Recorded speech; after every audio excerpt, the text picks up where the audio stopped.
Yoméa, il faut savoir, c'est que tout s'est créé en partant de l'écoute intérieure avec différents mondes. Au départ, il y avait un ordre. Ça n'était pas de suivre la loi des hommes, mais de suivre les lois du monde invisible et de la terre. À partir de ce moment-là, le seul travail qui m'était demandé, c'était d'écouter chaque jour, pendant des heures entières, le bon vouloir, la sagesse, l'expression des lois de l'univers et de la terre. Chaque jour, en descendant, il fallait écouter la parole, l'exigence,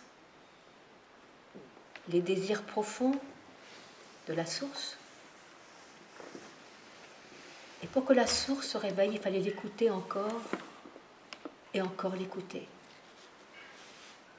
Et chaque jour, la source qui s'éveillait, je la buvais, je la retrouvais de mémoire de milliers d'années. La source me revenait superbe, naturelle, la source de tous nos rêves d'enfants, cette source qui coule, qui vient du ciel et qui est le sens profond de notre vie. À l'écoute des mondes invisibles sur la terre, c'était déjà se relier à l'infinie grandeur.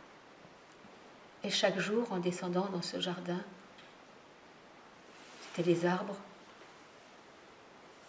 les animaux, les rochers, qui nous faisaient retrouver la source à travers tous les éléments du ciel et de la terre.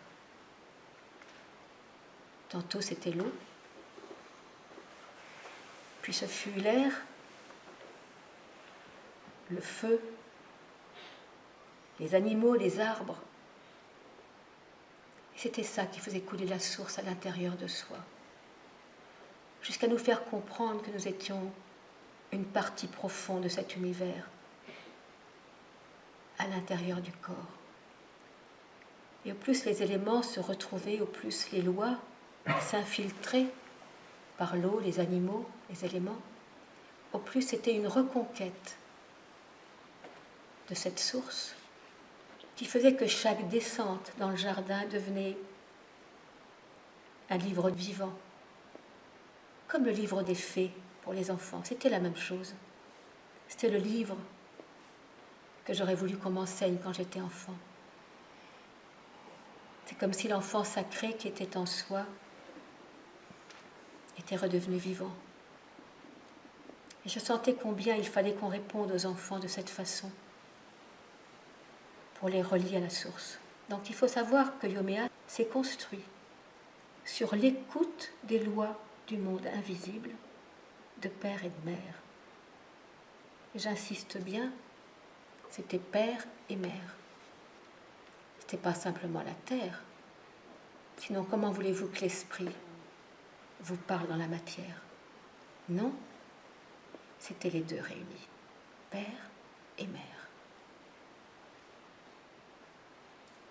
C'est peut-être ça qui est étrange pour les hommes, c'est que cette conscience de l'esprit dans la matière va traverser l'extérieur et l'intérieur de la même manière pour s'y poser comme un sceau caché dans la terre, mais qui vient aussi du ciel.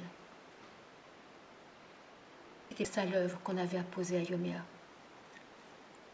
pour que la terre retrouve son sens sacré. Et ma joie aujourd'hui, après les épreuves, c'est que la terre a entendu, la terre a reçu, elle est belle. Et ce qui est merveilleux, c'est que les gens le sentent et les gens profitent de cette guérison par cette espèce de présence de l'esprit dans la matière qui guérit parce que ça remet de la conscience. Et si les hommes redeviennent conscients, c'est que la terre s'est éveillée à travers eux et qu'ils se sont éveillés à travers ciel et terre. Donc l'homme nouveau est en marche parce que les deux sont ensemble.